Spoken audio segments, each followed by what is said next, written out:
इटावा चक्रनगर कभी बंदूक के इशारे पर जनता के वोट लूटने वाली महिला डकैत सुरेखा दिवाकर अब जनता का जनमत हासिल कर समाज की मुख्य धारा से जुड़ने का प्रयास कर रही है। चंबल की खूंखार डाकू पहलवान उर्फ सलीम गुर्जर की महिला साथी सुरेखा दिवाकर निवासी बदनपुरा थाना सहसो बताती हैं कि बचपन के दौरान मैंने किसी भी महिला से कभी कोई अपराध नहीं किया, ना साथियों को करने दिया।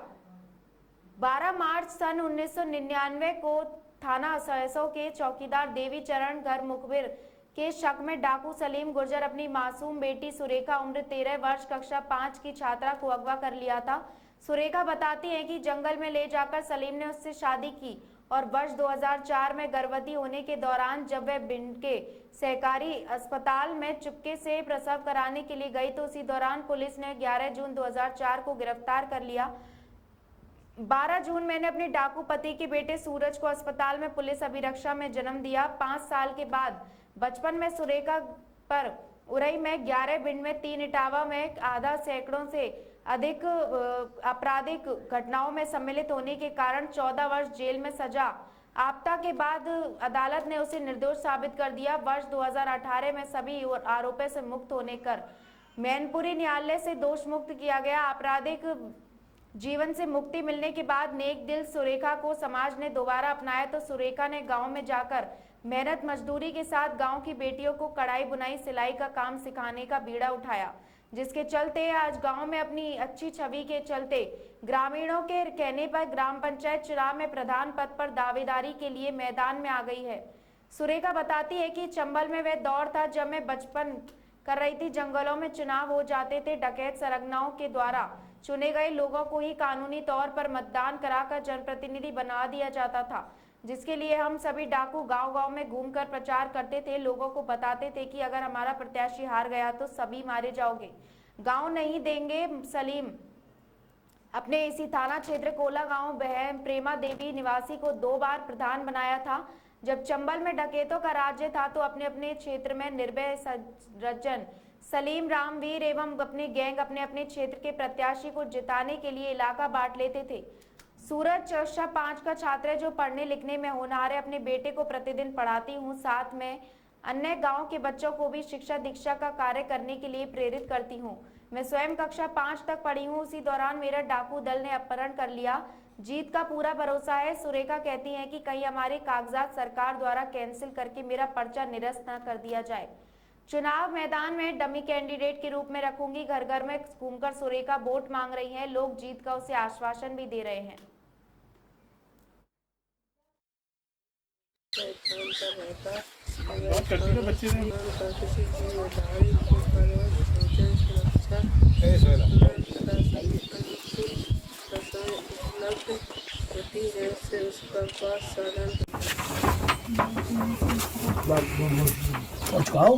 काम ना करके हाथ पाँव चला देंगे। बटा हाथ पाँव में मशीन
चलती बेटा बेटा एक बोल ए फिर कही जा अहन कही पूछली बोलो मके चित बोलो मारा देखिए पर तू ये पर तू आएगी दूना के दूना हां ऐसी गली गई साल बाद तो पहचान नहीं है। बिल्कुल। अरे एक बार देखा नीलम भी जान जाए दोबारा भूल नहीं सकती। अब तो बता कि मुठभेड़ हुई थी सुबह में, एक सिपहिया से हमारी गोली इतनी दूर से चली जैसे आप खड़े, इतने दूर हम इतनी दूर से करते।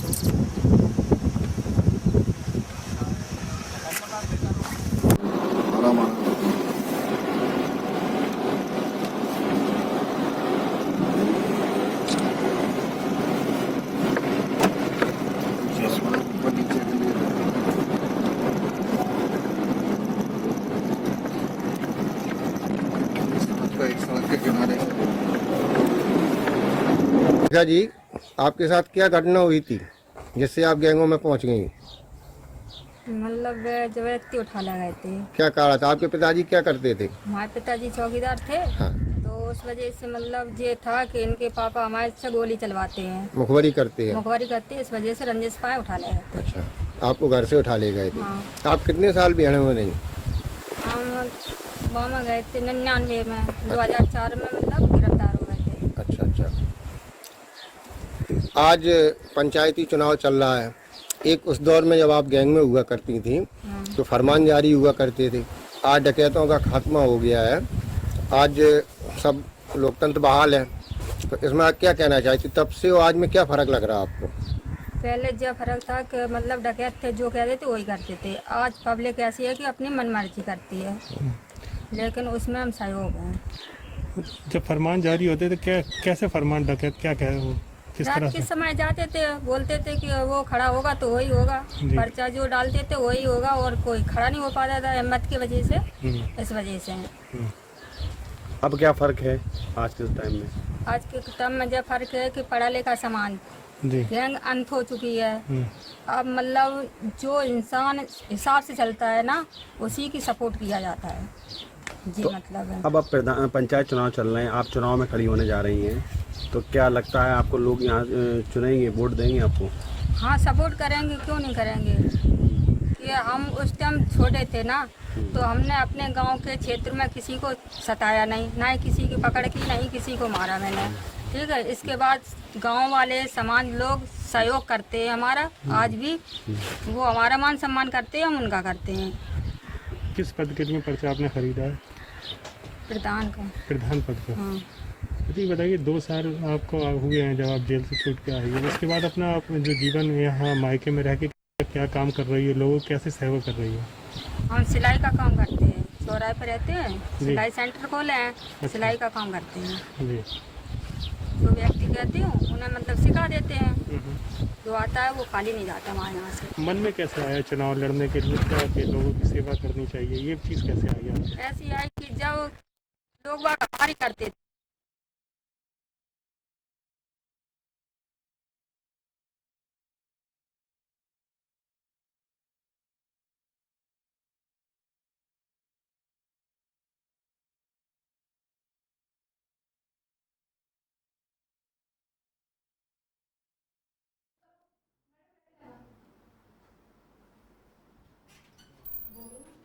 जहां आम आदमी महंगाई से मार खा रहा है, जैसे तैसे अपनी और अपने परिवार का पालन पोषण बड़ी मुश्किल से कर पा रहे हैं, वहीं दूसरी ओर बिजली विभाग के आला अधिकारी कर्मचारी से परेशान हैं, क्योंकि कई लोग ऐसे भी हैं जो केवल एक पंखा 2 बल्ब रहते हैं। उन लोगों बिजली का बिल 3000 से 4000 आता है।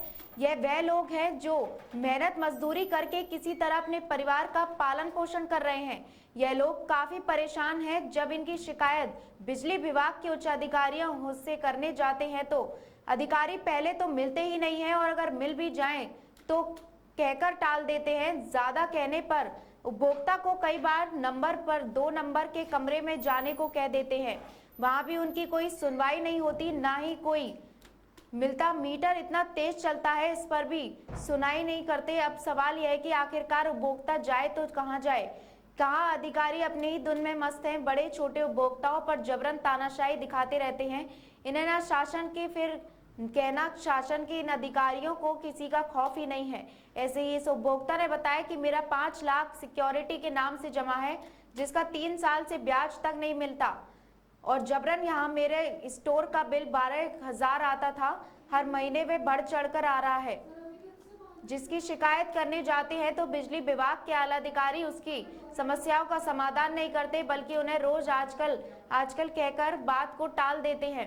उपभोक्ता का कहना है कि पहले हम सुविधा शुल्क देते रहते थे, बिल भी सही आता था। अब ऐसे में सवाल ये उठता है कि ऐसे भ्रष्ट बेईमान अधिकारियों शासन इस तरह की कार्रवाई करता है।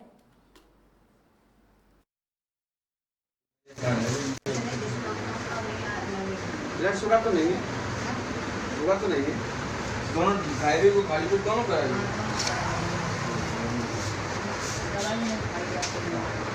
जाने भैया सवारे दिखाएं जो डॉक्टर साहब ऐसी बातें कर रहे हैं। नहीं सर ऐसी कुछ ठीक है, आप रखिए, इसको रखिए, कोई बात नहीं। कंज्यूमर और हमारे बीच की बात है, मैं कंज्यूमर से बात कर लूँगा। कंज्यूमर का कोई वो आता है, हम उसका जवाब देंगे प्रॉपर, कोई दिक्कत थोड़ा ना है।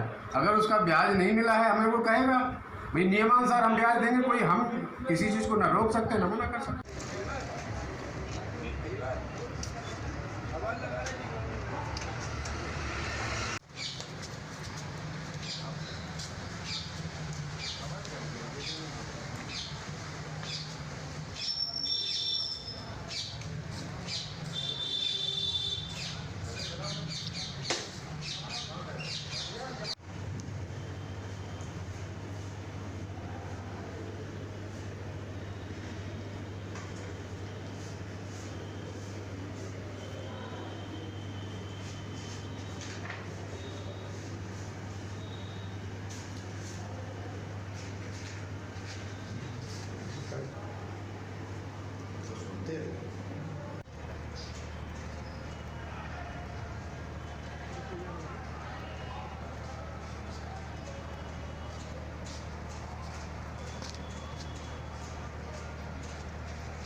सर मुकेश भैया, बिजली का बिल आपका ज़्यादा आ रहा है, क्या है पूरी समस्या आपकी? बिजली का बिल सर ऐसा है, हर महीने 3500-4000 आता है। फेरी का काम करते हैं, 4-5 हज़ार रुपये कमा पाते हैं। और अधिकारियों के पास जाएं तो उनका ये मिलता है कि साहब शाम को आना, सुबह आना, और घर में क्या 2 बल्ब और 1 टेबल फैन पंखा चलता है। ये पोजीशन है साहब। इसकी शिकायत वहाँ कोई शिकायत करने का कोई सुनाई नहीं है। अभी समय नहीं है, अभी साहब नहीं आए, अभी शाम को आना, अभी सुबह आना, ये पोजीशन रोज परेशान करते हैं। कितना बिजली का बिल महीने में आ जाता है? महीने में यही आता है 3800-4000 सर आ जाता है। और कोई समस्या है आपकी? बस वही बिजली की समस्या है साहब। इतना हम कमाई पाते हैं 4-5 हज़ार, जो बेरी का काम करते हैं साहब, चूड़ी कंगन का काम है, बताइए आप। इतना कहाँ जो है वो बिल भरे के साला बच्चों को पाले, क्या करें। ना एसी है, ना कूलर है, कुछ भी नहीं है। सिर्फ एक पंखा, 3 बल्ब जलते हैं, बस उसका इतना ही बिल आ रहा है। कितना बिल आया? ये 3100, 3300, 3400 ऐसे बिल आते हैं हर महीने। कितने महीने का आता है? ये हो गए 2 साल का, कम से कम 2-2.5 साल। फिर कुछ नहीं, शिकायत करने जाओ तो परेशान करते हैं कि 4 नंबर में आना, या अभी 2 घंटे बाद आओ, बाबू भी नहीं है। 1 घंटे बाद तो पूरा दिन परेशान रहो, लौट के घर आया, कोई नहीं सुनाई नहीं। अधिकारियों से मिले आप? अधिकारियों को मिलने का टाइम कहाँ है? ना हमारे पास नंबर था, गरीब आदमी, हम कहाँ अधिकारियों से मिलेंगे? कहाँ किसके नंबर है हमारे पास? नहीं, वहाँ ऑफिस में गए इसकी शिकायत? ऑफिस में गए, कोई मिलती ही नहीं है। किसी से कहो तो बोले किसी ऑफिस में जाओ, वो कहे 4 नंबर में जाना, वो कहे 6 नंबर में जाना, कोई कहे 9 नंबर में जाना। ऐसे परेशान हो, दिन भर कोई जानकारी नहीं है, कभी गया ही नहीं। जो लक्ष्मी नारायण वर्मा। भैया, क्या कितना बिजली का बिल आ रहा है आपका? कितनी परेशानी हो रही है? सब परेशानी का, गरीब आदमी 4000 की नौकरी कर रहे हैं, और एक पंखा वो गर्मी में चलता है, दो बल्ब है, 3 बस शाम जलते हैं, और बिल दे दिया 3500 का। ऐसे ही बिल आता है और कोई सुनता नहीं है। और फिर कहते हैं बिजली बिल, गरीब आदमी 4000 की नौकरी कर रहे हैं, कहाँ से हम बिल जमा कराएंगे? और फिर पुलिस लेके आते हैं, कहीं वो लेके आते हैं, गुंडागर्दी करते हैं। नहीं, तो इसकी शिकायत आपने बिजली अधिकारियों से की? वहाँ जाओ, कोई सुनते ही नहीं है कि शाम को आना, सुबह आना, 4 नंबर में जाओ, 6 नंबर में जाओ, ये कोई तरीका है? आदमी सुबह शाम भटकता रहे, लौट के अपने घर आ जाए, मंजूरी भी मारी जाए, 100 से खर्च करो वहाँ। कितने दिनों से आ रहा है ये बिजली का बिल आपके पास? ये आ रहा है सब 2-3 साल से, ऐसे ही आ रहा, कोई सुनाई नहीं है। अब वसूली करने के लिए 50 लोग आते हैं, वसूली करते हैं। कुमार, किस पद पे हैं? क्या है ये? यहाँ हम अकाउंट के पद पर हैं, क्या है? मुनीम के पद पर कार्यरत रहे अतुल कोल्ड स्टोरेज में। क्या पूरा मामला है बिजली का आपका? ये बिजली विभाग पिछले 3 वर्षों से हमारी सिक्योरिटी राशि जमा है, उस पर ब्याज देती नहीं है हमको। और जब हमने ज़्यादा अधिकारियों से कहा तो उन्होंने उसका कोई अच्छा जवाब नहीं दिया। पिछली बार जरूर 1,51,000 बिल दिया था, अब की बार फिर 3,52,000 दे दिया है, जबकि वही 20,000 बोरी की केवल कैपेसिटी रखी है हमारे यहाँ। तो कम आया है ज़्यादा आया? नहीं, माल तो कम ही है और उसके बावजूद भी बिल लगातार बढ़ के आता है। इसकी शिकायत आपने उच्च अधिकारियों को की, बिजली विभाग के? उच्च अधिकारियों को भी की है और यहाँ के अधिकारियों को भी की है। उसमें एक राहुल कटियार है, वो सुनते ही नहीं है, कोई बात ही नहीं, बात करने को भी नहीं तैयार है, सुनने को भी नहीं तैयार है ऑफिस में। कई बार हमारे लोग वहाँ तक गए हैं और बात भी करने का कोशिश की तो ये कहते हैं मीटिंग में जाते हैं, यहाँ जाते हैं, सुनते नहीं है बात को। मुलाकात हुई नहीं? मुलाकात होती है। अतुल कोल्ड स्टोर का मुनीम हूँ मैं, मेरा नाम देवेश कुमार है और विद्युत विभाग से मैंने कई बार शिकायत की कि हमारे 5,11,000 रुपये जो सुरक्षा निधि जमा है उस पर ब्याज दो। पिछले 3 वर्ष से हमें ब्याज नहीं मिल रहा है, उससे पहले मिलता था।